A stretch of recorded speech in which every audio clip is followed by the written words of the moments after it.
Slide Media, which one only Mr. Slide Media right here. This is my review on Dragon Ball Super Superhero the movie. Wow, this is a very, very good movie. Like I said, I'm late tonight on this. This is gonna be my last video of the night, y'all. Like I said, y'all stay tuned for me tomorrow when I do my review finally on She-Hulk episode 2. They had a lot of Easter eggs in it and what's to come for the next Marvel phase and everything like that. And turn on Slide Media Sports / Hip Hop when I do my review on DJ Khaled's new album, God Did, which I can't wait to talk about that as well. But wow, Dragon Ball Superhero. I'm gonna make this, it's a very, very long movie, so I won't go too much detail in it. Pretty much, the movie pretty much about Gohan getting back to the Gohan we love in the Cell Saga, which I love the Cell Saga so much, man. That's like my favorite saga out of all the Dragon Ball Z sagas. They introduced two of my favorite characters in it, Android 17 and Future Trunks. So I love this saga so much. So that's why I love that Cell Saga so much. So also as well, like I said, Gohan, he's not a fighter. That's one thing to talk about with him. Everybody has different fighting skill. Gohan is more of not like the fighter than everyone else. He's more about peace and everything like that. He doesn't really want to fight anything like that unless he has to. But this movie really shows his power, how great he is, and all that, and about how he's forced to fight and win and everything like that. Because Gohan has the potential pretty much to be the strongest warrior out of anybody and all that. Since he's mixed with human and Super Saiyan, that makes him like more powerful than anybody with his potential. They always talked about that, his potential. It looked like he was going somewhere in the Cell Saga, but then I heard about news the writers had changed it to make to make it more about Goku again and everything like that. They had switched it up by that to make more about Goku. That's why they turned Gohan to a scholar and turned him more just like a teacher and everything like that. And all that. And people always talk about it. That's one thing about like Akira Toriyama. He always listens to his fans, Toriyama and the team. They always be like, they always saying, I should say, speak correctly. They're always saying they listen to their fans a lot. Fans are always saying, Gohan, what happened to this Gohan? Teenage Gohan was so hard. He was just so bad. Like he was the toughest dude ever. Like what happened to Gohan? Gohan just went downhill after that and everything like that. Even I heard of one rumor that Goten was actually even supposed to take over and be like the strongest Saiyan and all that and everything like that. Who he's also in the movie as well. I'm going to say this. Him, Teenage Trunks, Android 18, and Krillin all show up towards the end of the movie as well. They all make appearances at the end of the movie as well. And we get cameos from Vegeta, Goku, Beerus, Broly, and Whis and everything. The other two characters that were with Broly that used to work for Frieza in the Dragon Ball Z movie, they show up as well and all that. One of my favorite characters, Android 17. Like I said, everybody know I love 17 so much. He actually does not show up in this movie and everything like that. I was hoping, we might see him, but we don't. We just have, they talk about him a lot, reference. I'll talk about that more about the story of the movie. They do reference him a lot and everything like that.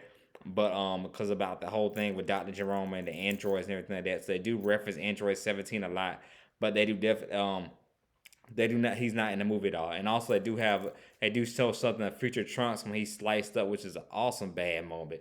Straight up awesome when he slices Frieza. They actually show appearance of him doing that. So takes just talks about more and more why I like the Cell Saga so much, just because of all that stuff was part of the Cell Saga. But so they do reference that a lot. Go to a lot of those clips. And when they do flashbacks in movies showing Future Trunks and Android 17, killing Don Geromo and Future Trunks slicing up Frieza. So yeah, but like I said, that Goten was actually supposed to be the guy actually take over and everything like that. But then like I said, they just went on ahead and switched it back to Goku. But this movie straight up is a Gohan and Piccolo movie. It's straight up about them. Both of Gohan and Piccolo both get superpowers. They both get not superpowers, but definitely both get a boost up in energy. Both of them become stronger than they were in the last time we saw them in this movie, both Gohan and Piccolo. So this definitely like it's their movie and all that. Just their time to shine.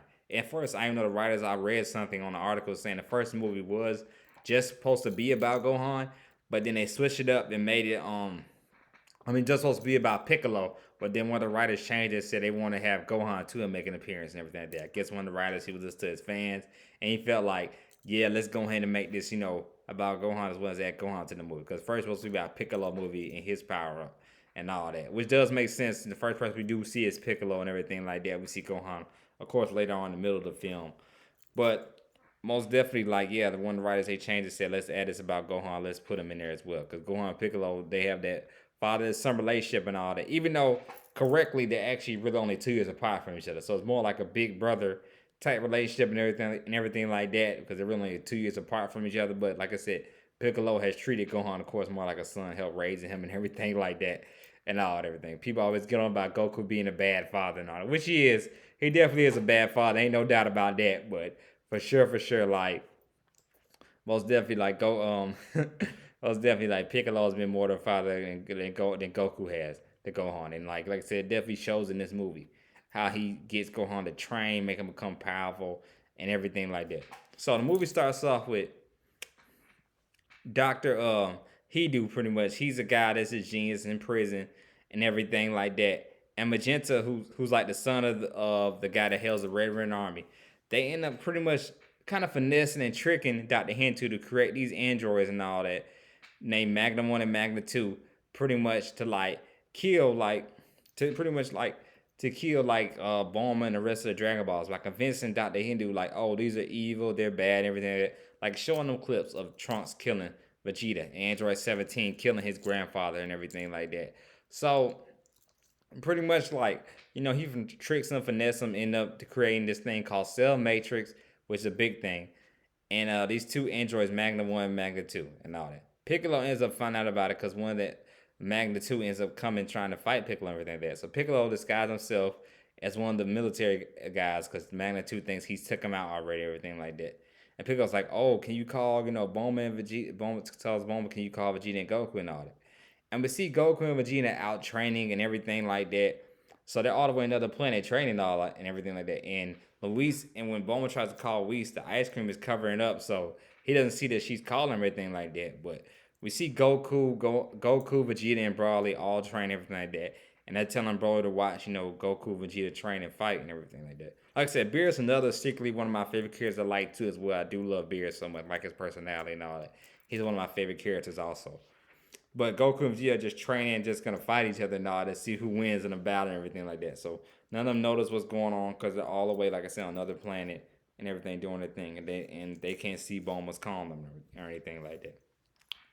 So Piccolo's like, I'm gonna get Gohan do it, find a way to get Gohan do it. So he sets himself up and makes him seem looks like he's one of the security guard because he comes up with an idea to feel like, okay, Gohan is here, so hey, I'm gonna allow them to say, let's kidnap his daughter Pan, which Pan does recognize him when Piccolo tries to come along with another army to kidnap him and everything like that. But he tells Pan, play a part, act like you're scared and you're fearful and everything. That's convince Gohan to come see you and everything like that. Which it does. But Piccolo comes with another guy and from the Red Ribbon Army, and they end up coming to him and everything like that. And once he sees this photo of his daughter Pan, Gohan goes and gets ready like to fight and all. He's pissed off. He's upset. He said, take me to her and all that, everything like that. So this we get the first ultimate showdown of Piccolo and Gohan and everything like that. And Gohan's fighting him, taking on the Magna 2 and everything like that.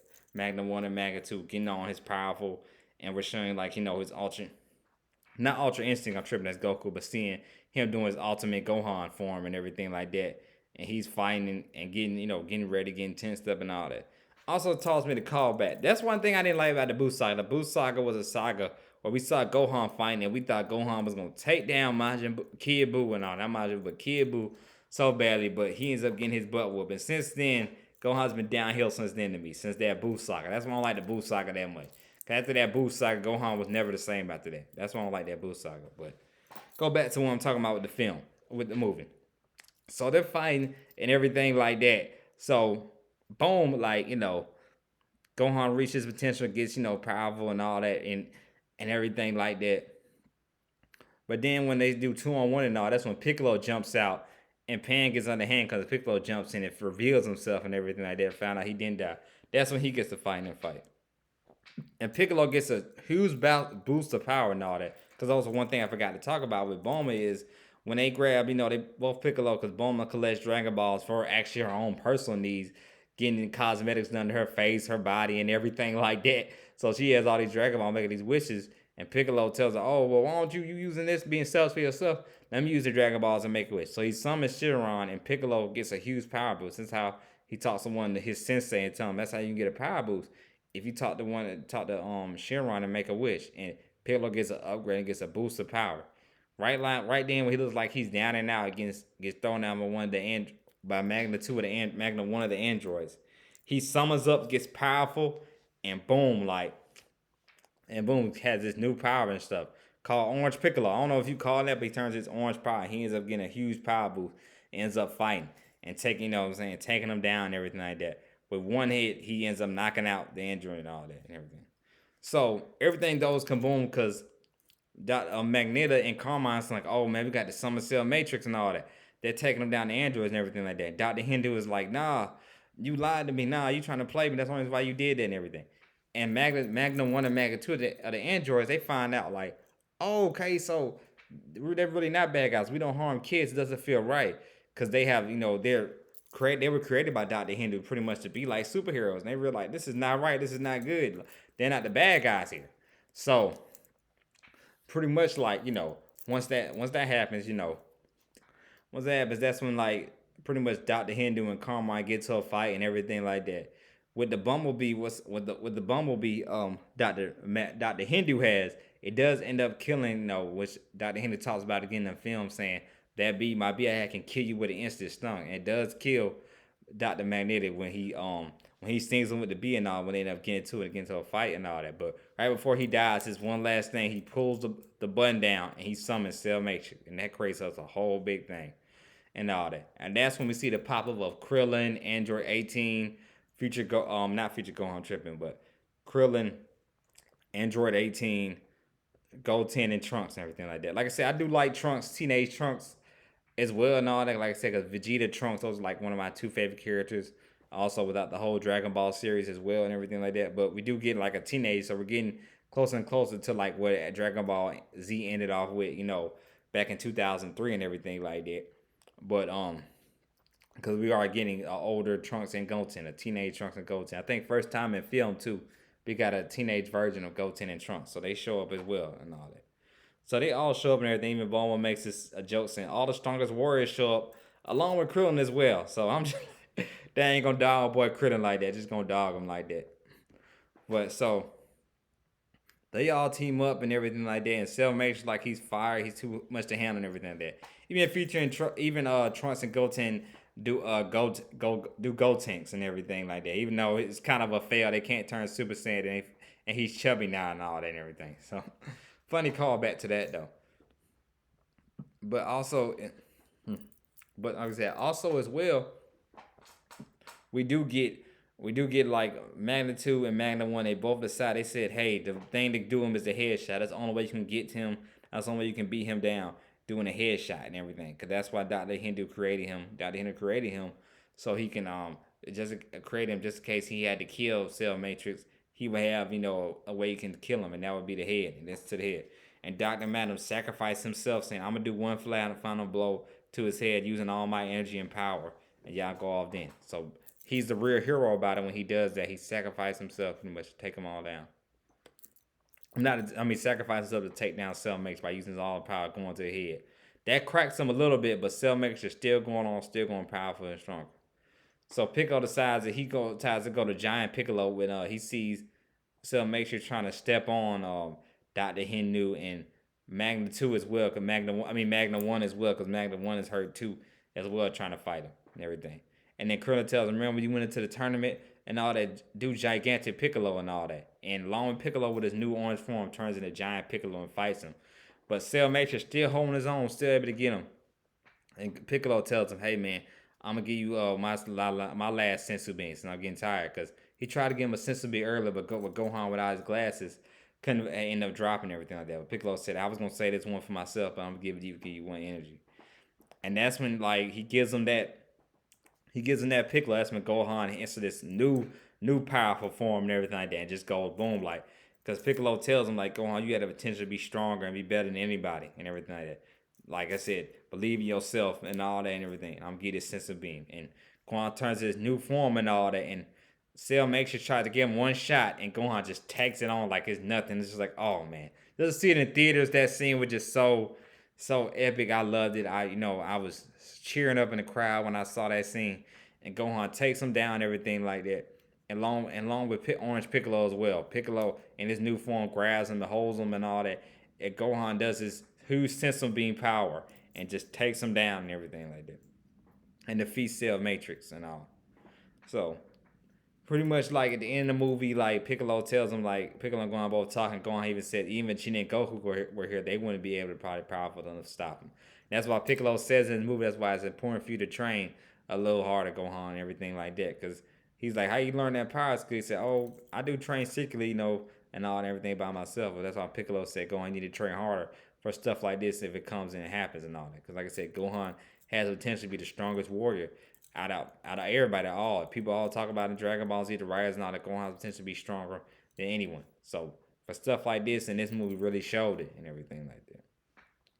So pretty much that's how the movie ends and all that and everything like that.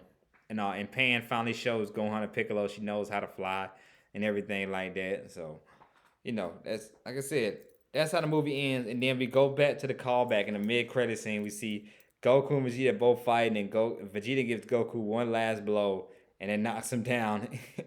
And Beerus is up asleep, and we sees that Bulma called, and Bulma said, "Oh, a few hours ago I needed you for something, but never mind." And Whis is like, "Oh, okay."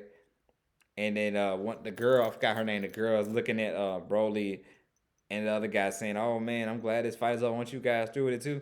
Broly and the other guy crying and just outstanding, looking how they're crying in tears, how happy, how outstanding about two Ultimate Warriors. Pretty much two of the strongest characters, one of the two strongest Saiyans in the world fighting each other in an epic fight, and just they're crying in tears how much they love and everything like that.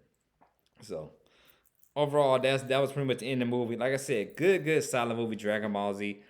I would say Dragon Ball Superhero. It's still not better than Broly. I mean, I still think Broly is a little bit better than Dragon Ball Superhero was. Even though it was good, I'm glad we finally got to see Gohan and get his limelight, get his shine on again, and actually see Piccolo in normal life. Piccolo get his name out. I mean, get his shine and get his name out there and everything like that. Because we never really had nothing since the beginning stage of Dragon Ball, something with Piccolo. So it was good to see Piccolo and Gohan both get their shine and get their start and everything like that. But I still think Broly, the epic fight scenes and everything like that, where Broly was still a little bit more better. I still think I enjoyed Broly a little bit more better and everything. Like I said, Dragon Ball Superhero Super is no slouch, but Broly to me definitely is a little bit better than this. But like I said, I love the movie. I enjoyed it. Definitely entertained by it. Definitely I would check out on TV or I would check it online if it came on, everything like that. Definitely a good solid movie. I give this movie definitely a 7.5 out of 10. Not ain't, but I give it a 7.5 out of 10. Definitely one of my top three movies I've seen so far this year. I definitely was enjoyed by entertained by. It was shocking to me how much I liked it too. I didn't think I was gonna love it as much as I did, but I loved it. So, like I always say, man, if you like the content, please don't hesitate to hit that like and subscribe button. This is Slime Media. This is my review on Dragon Ball Superhero. Like I said, y'all have a good night. Y'all have a good day. If you still here yet, stay tuned for me tomorrow because I will do a review on She-Hulk and tune on the Slime Media Sports Hip Hop when I do my review on DJ Khaled's album God Did. So y'all have a good night. Y'all be safe. I'm out.